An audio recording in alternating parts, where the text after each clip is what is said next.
Bueno, hola a todos. El día de hoy tenemos a un invitado súper especial que para nosotros es un profesional bastante íntegro, que en el día de hoy con nosotros va a estar respondiendo ciertas preguntas acerca de la psicología forense.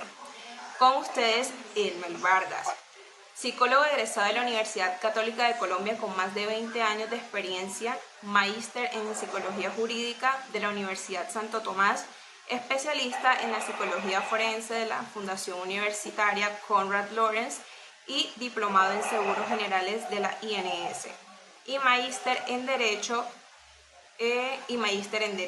También es abogado de la Universidad Gran Colombia con especializaciones en Derecho Penal y Criminología. Bienvenido, Elmer, a esta pequeña entrevista con nosotros, estudiantes de la Corporación Universitaria Reformada. Muy buenas tardes. Muchas gracias por la invitación. Bien, Elmer, la primera pregunta que te haremos es: ¿cuál ha sido su experiencia más desafiante en el campo de la psicología forense y cómo lo abordó? Claro que sí. Bueno, la psicología forense tiene un campo muy amplio de aplicación, fundamentalmente porque en nuestro sistema penal es un sistema acusatorio, público. La única etapa inquisitiva es la etapa de indagación e investigación, pero después de que queda una persona vinculada en el proceso penal, que es la imputación, pues todas las diligencias son públicas. La importancia de la psicología forense radica, como lo establece el artículo 408 del Código de Procedimiento Penal o el artículo 226 del Código General del Proceso, en contribuir al convencimiento del juez sobre un aspecto fundamental. La siguiente pregunta es: ¿qué habilidades y competencias consideras esenciales para un psicólogo forense y cómo ha desarrollado a lo largo de su carrera? Bueno, la psicología forense, porque es un campo aplicado al foro, a los escenarios judiciales, requiere tener habilidades. Primero, pues tener una capacidad de autonomía, tener valores, fortalecer esos valores éticos, morales, consagrados en la deontología, en la Ley 1090 de 2006, que es el Código de Bioética y Deontológico de los Psicólogos. Tiene que tener tolerancia a la frustración, porque el campo judicial, nuestro trabajo es de medios y no de resultados. Depende de un juez o de un funcionario con funciones jurisdiccionales o judiciales. Tiene que tener la habilidad de la lectura o la competencia de la lectura para que esté documentado, una corresponsabilidad con los clientes, porque debe conocer su problemática, sus casos, debe tener capacidad de convencer, capacidad de argumentar. Ok, listo. Para usted, ¿cuáles son esos principales desafíos de la psicología forense en la actualidad y cómo usted cree que pueden llegar a abordarse? Los principales desafíos que tenemos los psicólogos, y para lo cual necesitamos el respaldo de la comunidad académica, es la validación de pruebas, es la validación de metodologías de evaluación acordes con nuestra idiosincrasia. Es hacer estudios científicos, técnicos, que contribuyan al desarrollo de la política criminal. Ok, listo, Elmer, te dejo con las siguientes preguntas con mis compañeros. ¿Qué rasgos personales cree usted que son importantes para un psicólogo forense? La mayoría de los compañeros que estudian psicología forense, digamos que un porcentaje alto, en la primera audiencia desisten, renuncian, abdican de su pretensión de ser psicólogos forenses, porque el escenario judicial y especialmente el penal es muy aversivo. Pareciera que el tema es personal, pero no. Son las reglas de los interrogatorios y de los contrainterrogatorios. Así funciona. Desacreditar al perito, desacreditar sus argumentos, desacreditar su idoneidad. Entonces, para que un psicólogo elija ser psicólogo forense, debe tener una alta tolerancia a la frustración y una capacidad de resolución y de resiliencia bastante alta. Entonces debe tener como ese carácter para poder asimilar y asumir de manera científica y objetiva sus casos. Eso es como lo más importante en medio de tantas competencias que podríamos mencionar. Con base en mi experiencia podría decir que son las más importantes. Ok, doctor. ¿Podría usted compartirnos una experiencia significativa que haya vivido a lo largo de su carrera como psicólogo forense? Claro, nosotros tuvimos un caso, digo yo nosotros, porque trabajamos en sincronía, armónicamente, con la abogada penalista, con la investigadora, que hace parte de nuestro equipo. Y teníamos un caso de una persona que en teoría había abusado o hecho tocamientos contra una menor de 14 años. Pero la historia de vida de esta persona va a dar lugar a entender el origen de varios rasgos de la personalidad, y tendría uno que entender sobre las etapas del desarrollo de las personas, no solamente Piaget, sino las etapas del desarrollo moral, de Kohlberg, de Bandura, tener una lectura muy amplia del ser humano desde diferentes etapas y ver la sexualidad desde un punto objetivo, no con la censura social que lo ve la gente, sino con los ojos de un profesional que mira cómo la sexualidad influye tanto en las personas, para entender que esta persona tenía una condición, tenía un deterioro cognitivo particular en un nivel que le impedía comprender la ilicitud de su conducta, o que le impedía en una manera significativa tener un juicio de realidad. Y estas personas tienen la tendencia en circunstancias muy particulares a ser más instintivas que el resto de las personas. Una persona marginada, sin EPS, excluida de la sociedad, que perdió muchos años, que no pudo pasar de la primaria, que tuvo temas de abuso, que su padre tuvo abuso con la mamá, alcohólico, con una historia de vida que había que documentar en el proceso. Sin esa historia de vida, un juez no podría haber tomado las decisiones para establecer cómo se vulneró la antijuridicidad, las normas, lo que pretende proteger el legislador, que es la dignidad, la integridad y la libertad sexuales. Esta persona tenía unas características muy importantes que daban lugar a una inimputabilidad, pero había dificultades, como que no tenía historia clínica. Yo duré argumentando todo el día, mañana y tarde.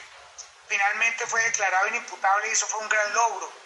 Finalmente incluso la niña que lo denunció y la madre trataron de solidarizarse porque entendieron que incluso él había sido un esclavo doméstico.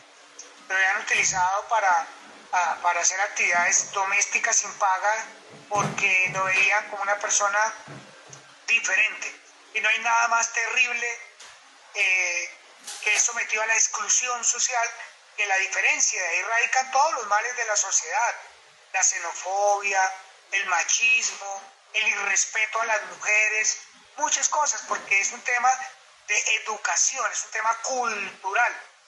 Y si ustedes ven que el carácter se forja a través de la historia y se forja con los valores, pues una persona que está desescolarizada, una persona que no tiene papá ni mamá, una persona marginada que ni siquiera tiene apoyo de redes familiares, sociales, que no pudo haber tenido un aprendizaje familiar adecuado, pues es más vulnerable a cometer este tipo de cosas.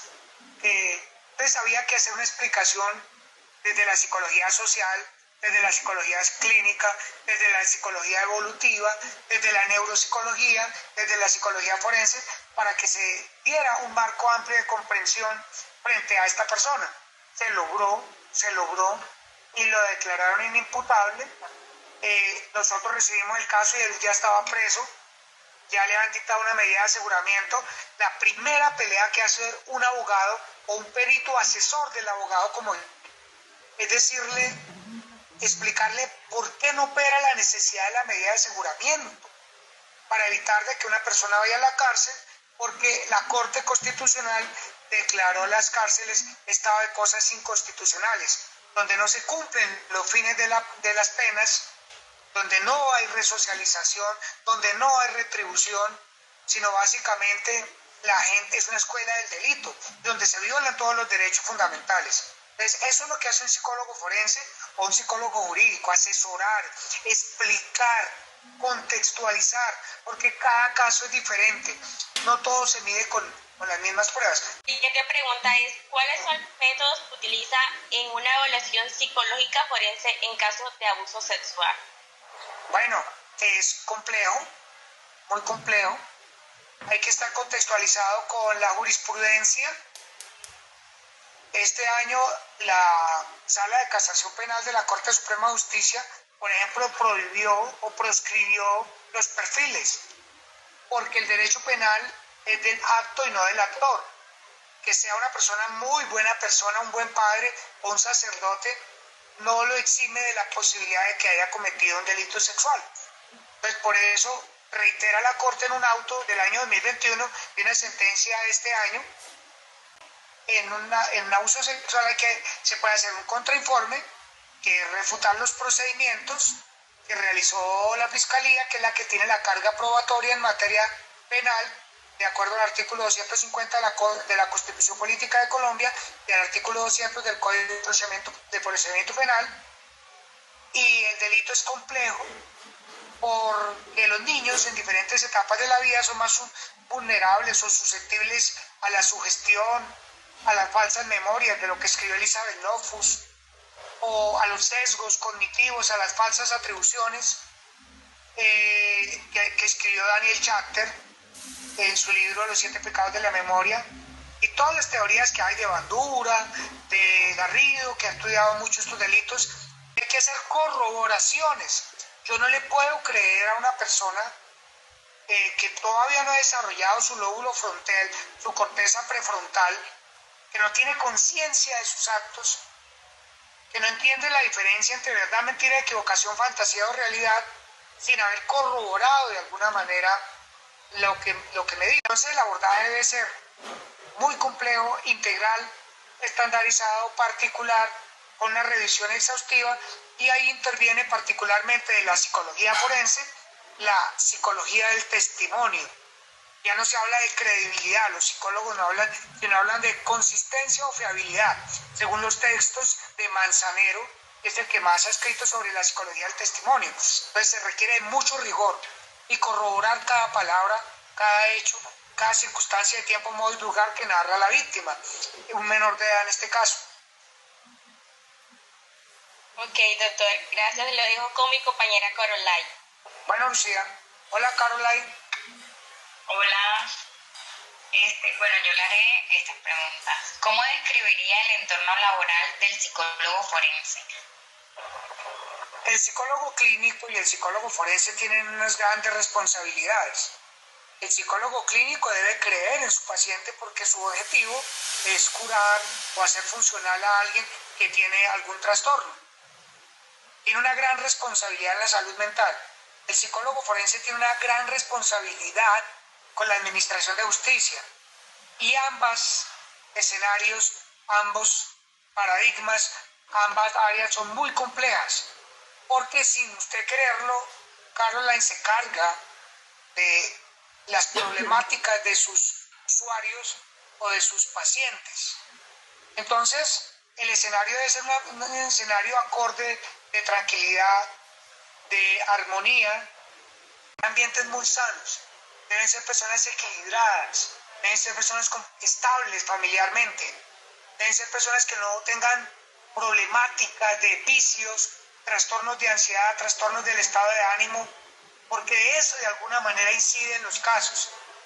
¿Cree que el género del psicólogo forense puede influir en la percepción y tratamiento de los casos? No debería. Hay unos temas de inclusión hay unos temas de diferenciales en la evaluación, pero se debe respetar.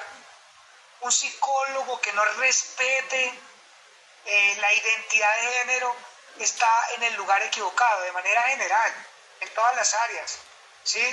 Que si se considera no fluido, se considera no binario, se considera homosexual, bisexual, lo que sea, eso se respeta, porque hace parte de la identidad de las personas. El género no debe influir en las decisiones, en los conceptos de los psicólogos. Si el psicólogo es machista, si el psicólogo es misógino, si el psicólogo está en el lugar equivocado, porque debe partir del respeto del ser de la otra persona y debe no criticar, porque es que el mundo es diverso y ahí radica la universalidad, que todos somos una única versión.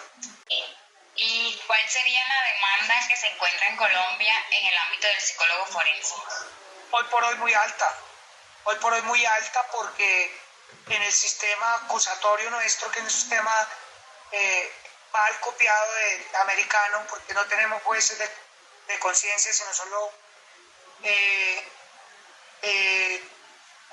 oral, los peritos psicólogos argumentan, utilizan métodos científicos y convencen al juez de ciertas teorías del caso que tienen pero hay una demanda que se está dando y es creciente en la medida de que cada vez haya más especialidades en la psicología forense, delitos sexuales, homicidio, fraude, hurto, que hayan especialidades con base en esas investigaciones que debe hacer la academia.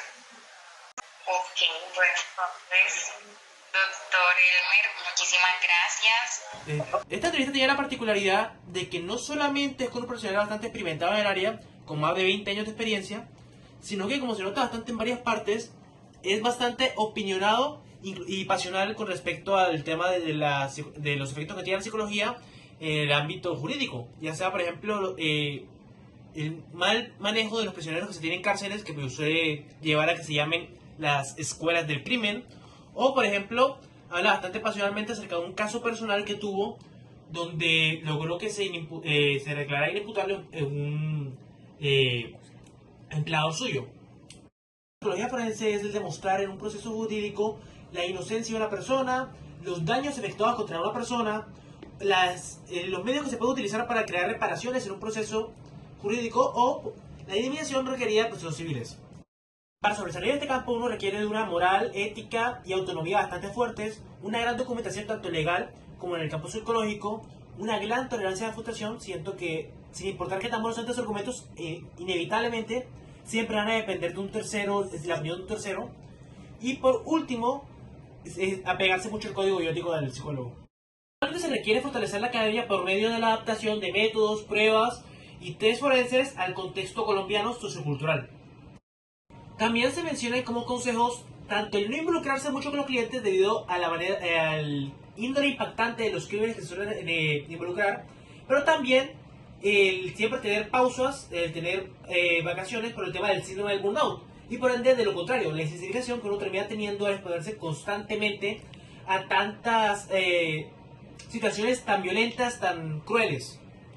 Es muy impactante como en el ejemplo que pone no solo demuestra la inimputabilidad de su cliente, sino que aparte logra que la víctima logre empatizar debido a su contexto familiar, a su contexto social y a su patología persistente.